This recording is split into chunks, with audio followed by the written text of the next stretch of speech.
Welcome to You Revise, where we talk about everything exams. Today, we're going to look at question 42A from the 2016 exam. The question reads, acid rain is a significant issue in many industrialized areas of the world, particularly around power stations using fossil fuels. Legislation has been developed in Australia to minimize the formation of sulfur dioxide, such as from the use of low sulfur fuels in automobiles, which can cause acid rain.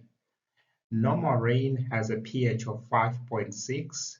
It is slightly acidic because carbon dioxide dissolves into it, forming weak carbonic acid. Rain with a pH of less than 4.4 is usually classified as acid rain. Testing was carried out on a rainwater sample taken near a coal-fired power station by titration using sodium hydroxide solution. Standardization of the sodium hydroxide solution was carried out before it was used in the titration. An anhydrous sodium carbonate primary standard was used to standardize a hydrochloric acid solution and subsequently used to standardize the sodium hydroxide solution. Sodium carbonate was heated at 110 degrees in a drying oven for 1 hour before 6.08 times 10 to the power minus 4 grams was dissolved in distilled water to make 2 liters of the primary standard. 325 ml aliquots of hydrochloric acid were titrated, and an average of 16.4 milliliters was required for neutralization. Demonstrate by means of calculation that the concentration of HCl solution is 3.76 times 10 to the power minus 6. The question was worth 5 marks. This question was based on the experiments 12 to 15 in the Exploring Chemistry textbook. If you don't use this book in your school, you would have done a series of titration experiments where you standardize, you made a standard solution from sodium using sodium carbonate as a primary standard. You then use this standard solution to standardize hydrochloric acid, which is exactly the procedure that's being described in the question. And then after you standardized hydrochloric acid, you went on to use this secondary standard because hydrochloric acid is now a secondary standard in this case to standardize sodium hydroxide. Once sodium hydroxide was standardized, you used this to analyze the acid content in vinegar. Right.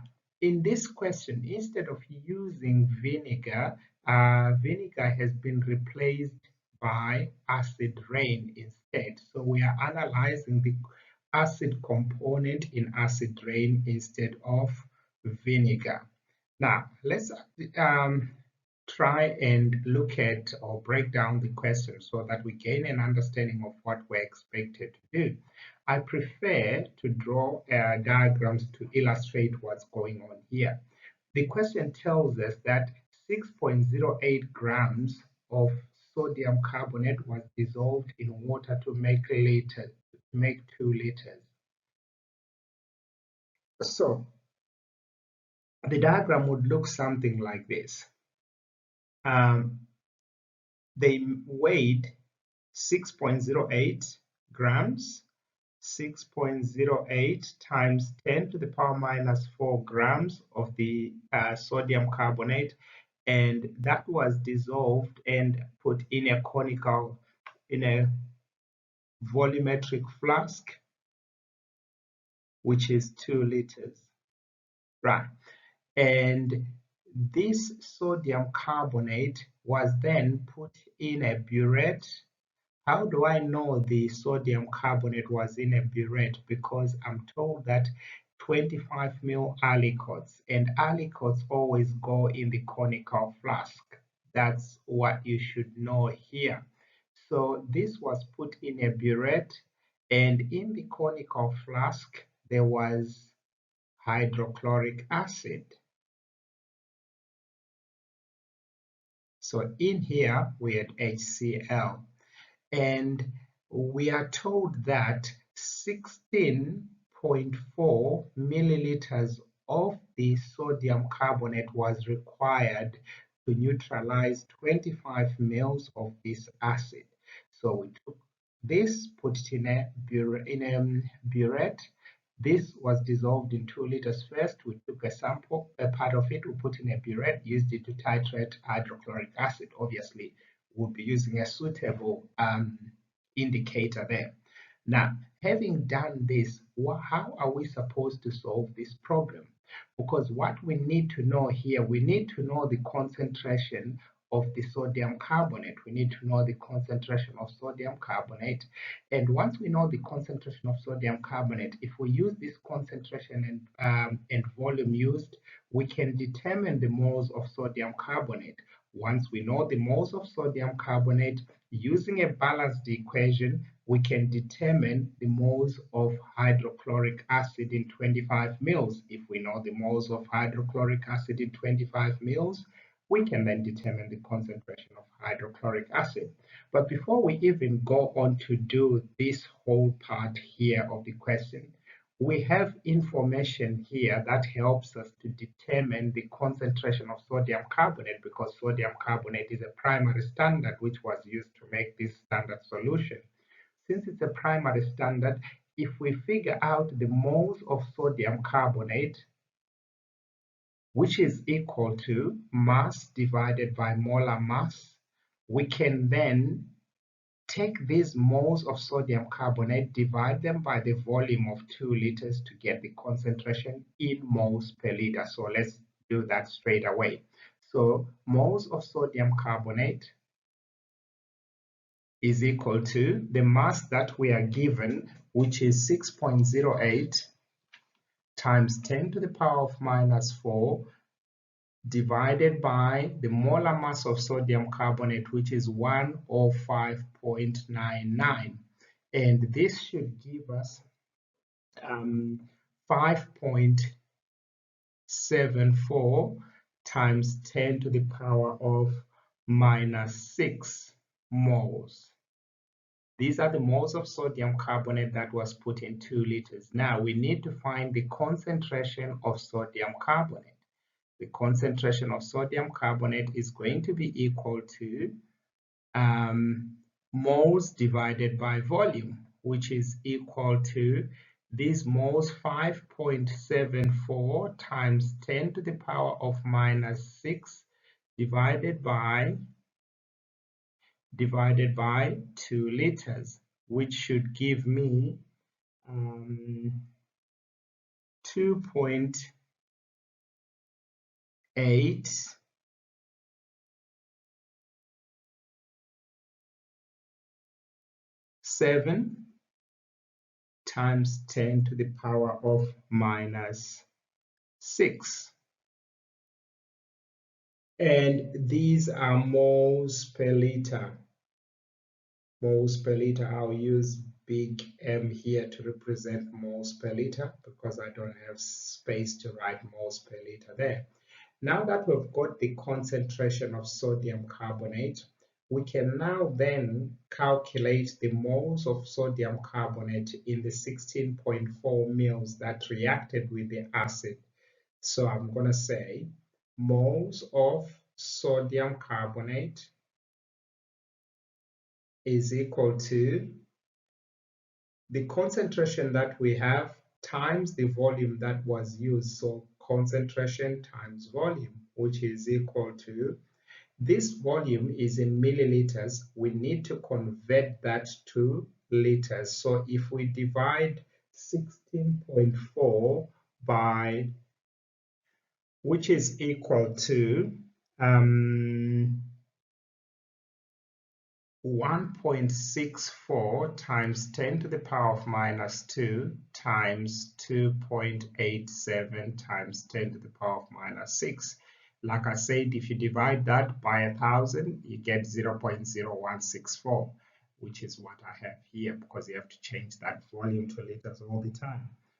And that will give me 4.7 0.04 times 10 to the power minus 8 moles. These are the moles of sodium carbonate that were in the 16 mils that were used here.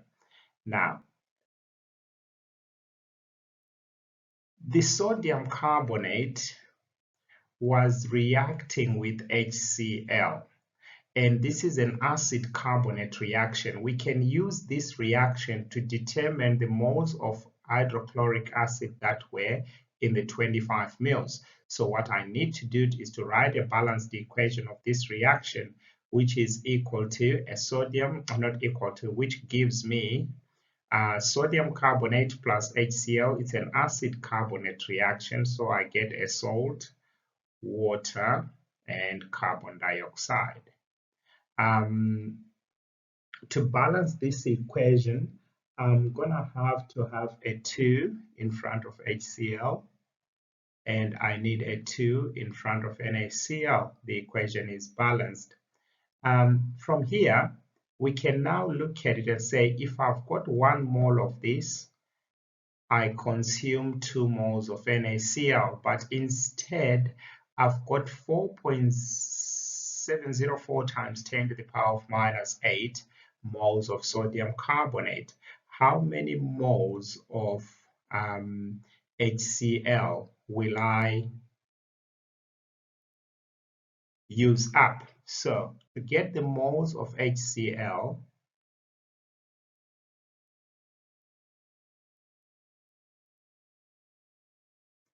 we are going to say 2 times the moles of sodium carbonate. We double the moles of sodium carbonate according to the relationship we have here, which is equal to 2 times 4.704 times 10 to the power minus 8. This should give me a molarity, a number of moles equal to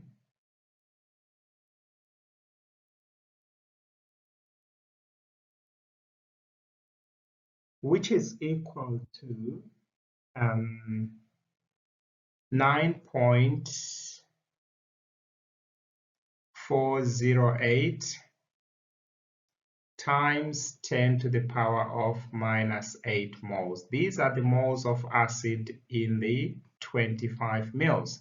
Now, the next thing now is we need to find the concentration of HCl, which is the final part to prove that. To find concentration, we divide moles by volume, which is equal to 9.408 times 10 to the power minus 8 divided by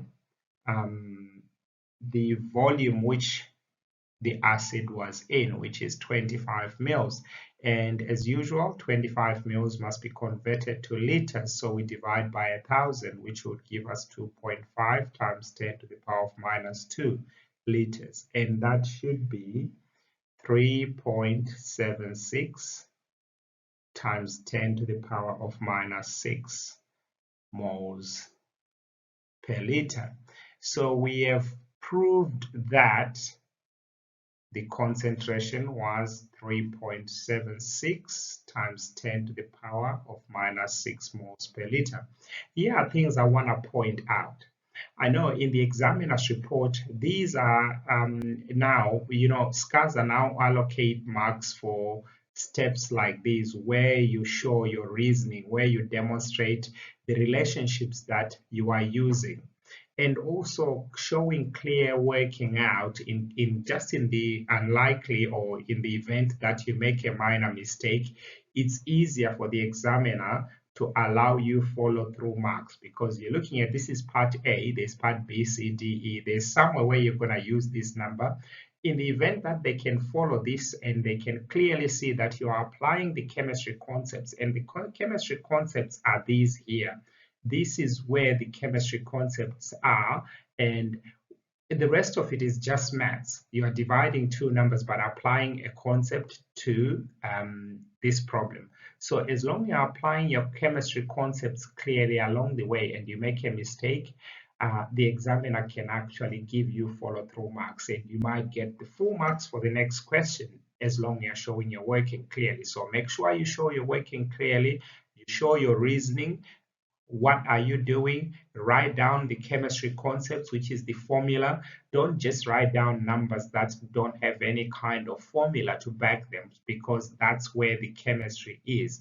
This part is just maths, where we are writing numbers. The examiner is interested in these parts here because you're studying chemistry, you're not studying maths. With this, I'd say thank you for watching, and I hope to see you next time you watch one of my next videos.